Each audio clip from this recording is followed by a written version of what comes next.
Iran, Israel ಮತ್ತು America ನಡುವೆ ಘೋರ ಯುದ್ಧ ಆಗ್ತಾ ಇದೆ. ಈಗಾಗಲೇ ಯುದ್ಧದ ಪರಿಣಾಮ ನಮ್ಮ ದೇಶದ ಮೇಲೂ ಕೂಡ ತಟ್ಟಿದೆ. ಇನ್ನೊಂದು ಕಡೆಯಲ್ಲಿ ಯುದ್ಧದ ಹಿನ್ನೆಲೆಯಲ್ಲಿ ಪೆಟ್ರೋಲ್ ಮೇಲಿನ ಅಬಕಾರಿ ಸುಂಕವನ್ನ ಕೇಂದ್ರ ಸರ್ಕಾರ ತಗ್ಗಿಸಿದೆ ಎನ್ನುವಂಥದ್ದು ಗೊತ್ತಾಗ್ತಾ ಇದೆ. ಇರಾನ್, ಇಸ್ರೇಲ್ ಮತ್ತು ಅಮೆರಿಕ ನಡುವೆ ಯುದ್ಧ ಹಿನ್ನೆಲೆಯಲ್ಲಿ ಕೇಂದ್ರ ಸರ್ಕಾರ ತೆಗೆದುಕೊಂಡಿರುವಂಥ ನಿರ್ಧಾರ ಇದು. ಪೆಟ್ರೋಲ್ ಮೇಲಿನ ಅಬಕಾರಿ ಸುಂಕವನ್ನ ತಗ್ಗಿಸಿದೆ ಕೇಂದ್ರ ಎನ್ನುವಂಥದ್ದು ಗೊತ್ತಾಗ್ತಾ ಇದೆ.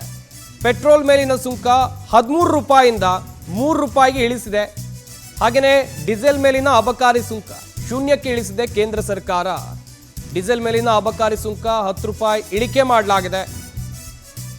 ಹಾಗೆಯೇ ಇದರಿಂದ ಸರ್ಕಾರಕ್ಕೆ ಭಾರಿ ನಷ್ಟ ಉಂಟಾಗುತ್ತೆ. ಕೇಂದ್ರ ಸರ್ಕಾರದ ಈ ಕ್ರಮದಿಂದ ಭಾರಿ ನಷ್ಟ ಉಂಟಾಗಲಿದೆ. ತಿಂಗಳಿಗೆ ಸಾವಿರಾರು ಕೋಟಿ ರೂಪಾಯಿ ನಷ್ಟ ಅನುಭವಿಸಲಿದೆ ಕೇಂದ್ರ ಸರ್ಕಾರ. ಗಮನಿಸಬೇಕಾದಂಥ ವಿಚಾರ, ಪೆಟ್ರೋಲ್ ಹಾಗೆಯೇ ಡೀಸೆಲ್ ಮೇಲಿನ ಅಬಕಾರಿ ಸುಂಕವನ್ನ ಕೇಂದ್ರ ಸರ್ಕಾರ ತಗ್ಗಿಸಿದೆ ಎನ್ನುವಂಥದ್ದು ಗೊತ್ತಾಗ್ತಾ ಇದೆ. ಡೀಸೆಲ್ ಮೇಲಿನ ಅಬಕಾರಿ ಸುಂಕವನ್ನ ಶೂನ್ಯಕ್ಕೆ ಇಳಿಕೆ ಮಾಡಲಾಗಿದೆ.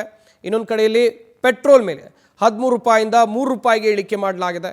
ಹಾಗೆಯೇ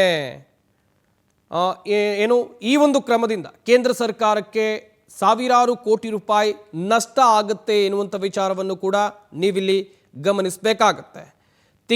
ತಿಂಗಳುಗಳಿಗೆ ಸಾವಿರಾರು ಕೋಟಿ ರೂಪಾಯಿ ನಷ್ಟ ಆಗುವಂಥ ಸಾಧ್ಯತೆ ಕಂಡು ಬರ್ತಾ ಇದೆ. ಡೀಸೆಲ್ ಮತ್ತು ಪೆಟ್ರೋಲ್ ಮೇಲಿನ ಅಬಕಾರಿ ಸುಂಕವನ್ನು ಇಳಿಕೆ ಮಾಡಿರುವಂಥದ್ದು. ಡೀಸೆಲ್ ಮೇಲಿನ ಅಬಕಾರಿ ಸುಂಕ 10 ರೂಪಾಯಿಗೆ ಇಳಿಕೆ ಮಾಡಲಾಗಿದೆ. ಹಾಗೆಯೇ ನಾನು ಹೇಳ್ತಾ ಇದ್ದೆ ಪರಿಣಾಮ ಏನಾಗಬಹುದು ಅಂತೇಳಿ. ಈ ಬಗ್ಗೆ ಇನ್ನಷ್ಟು ಮಾಹಿತಿಯನ್ನು ಕೊಡ್ತಾರೆ ನಮ್ಮ ವಿಶೇಷ ಪ್ರತಿನಿಧಿ ಅರುಣ್. ನ್ಯೂಸ್ ಡೆಸ್ಕ್ನಿಂದ ನೇರ ಸಂಪರ್ಕದಲ್ಲಿ ಜಾಯ್ನ್ ಆಗ್ತಾ ಇದ್ದಾರೆ. ಅರುಣ್, ಗಮನಿಸ್ತಾ ಇದ್ವಿ, ಒಂದು ಕಡೆಯಲ್ಲಿ ಯುದ್ಧ ಜೋರಾಗ್ತಾ ಇದೆ. ಈ ನಡುವೆ ಕೇಂದ್ರ ಸರ್ಕಾರ ತೆಗೆದುಕೊಂಡಿರುವಂಥ ಈ ನಿರ್ಧಾರಕ್ಕೆ ಕಾರಣ ಏನು? ಸಂಪತ್, ಅಂತಾರಾಷ್ಟ್ರೀಯ ತೈಲ ಮಾರುಕಟ್ಟೆಯಲ್ಲಿ ಕಚ್ಚಾ ತೈಲದ ಪೂರೈಕೆ ಕಡಿಮೆಯನ್ನು ಬಹುತೇಕ ನಿಂತು ಹೋಗುವಂಥ ಪರಿಸ್ಥಿತಿ ಬಂದಿದ್ದರಿಂದ ಅಂತಾರಾಷ್ಟ್ರೀಯ ಮಾರುಕಟ್ಟೆಯಲ್ಲಿ ಕಚ್ಚಾ ತೈಲದ ಬೆಲೆ ವಿಪರೀತವಾಗಿ ಏರಿಕೆ ಆಗ್ತಾ ಹೋಗಿತ್ತು. ಯಾವಾಗ ಅಂತಾರಾಷ್ಟ್ರೀಯ ಮಾರುಕಟ್ಟೆಯಲ್ಲಿ ಕಚ್ಚಾ ತೈಲದ ಬೆಲೆ ಏರಿಕೆಯಾಗುತ್ತೋ ಅದರ ಪರಿಣಾಮವಾಗಿ ಪೆಟ್ರೋಲ್ ಕಂಪನಿಗಳಿಗೂ ಕೂಡ, ಆಯಿಲ್ ಮತ್ತು ಪೆಟ್ರೋಲ್ ಕಂಪನಿಗಳಿಗೂ ಕೂಡ ನಷ್ಟ ಆಗೋದಕ್ಕೆ ಶುರುವಾಯಿತು. ಈ ನಷ್ಟವನ್ನು ಭರಿಸಿಕೊಳ್ಳೋದಕ್ಕೆ ಬಹುತೇಕ ಪೆಟ್ರೋಲ್ ಪೂರೈಕೆ ಕಂಪನಿಗಳು ಪೆಟ್ರೋಲ್ ಹಾಗೂ ಡೀಸೆಲ್ ಮಾರಾಟ ದರವನ್ನು ಹೆಚ್ಚಳ ಮಾಡೋದಕ್ಕೆ ಶುರು ಮಾಡಿದರು. ನಿನ್ನೆ ಅಷ್ಟೇ ರಿಲಯನ್ಸ್ ಕಂಪನಿ ಇರಬಹುದು ಅಥವಾ ಬೇರೆ ಬೇರೆ ಕಂಪನಿಗಳವರು 5 ರೂಪಾಯಿವರೆಗೂ ಪರ್ ಲೀಟರ್ 5 ರೂಪಾಯಿವರೆಗೂ ಕೂಡ ಪೆಟ್ರೋಲ್ನ ಹೆಚ್ಚಳ ಮಾಡುವಂಥ ಒಂದು ತೀರ್ಮಾನವನ್ನು ತೆಗೆದುಕೊಂಡಿದ್ವು. ಮೊದಲೇ ಪೆಟ್ರೋಲ್ ಮತ್ತು LPG ನಮಗೆ ಸಾಕಷ್ಟು ಪೂರೈಕೆ ಆಗ್ತಾ ಇಲ್ಲ, ಎಲ್ಲ ಕಡೆ ಹಾಹಾಕಾರ ಶುರುವಾಗಿದೆ. ಇದರ ಮೇಲೆ ಗಾಯದ ಮೇಲೆ ಬರೆ ಎಳೆದಂತೆ ಪೆಟ್ರೋಲ್ ದರವನ್ನು ಹೆಚ್ಚಳ ಮಾಡಿದ್ರೆ ಗ್ರಾಹಕರ ಪರಿಸ್ಥಿತಿ ಏನಾಗಬಹುದು? ಇದನ್ನು ಮನಗಂಡಂಥ ಕೇಂದ್ರ ಸರ್ಕಾರ ಈಗ ಪೆಟ್ರೋಲ್ ಮತ್ತು ಡೀಸೆಲ್ ಮೇಲಿನ ಅಬಕಾರಿ ಸುಂಕವನ್ನು ಕಡಿಮೆ ಮಾಡಿದೆ.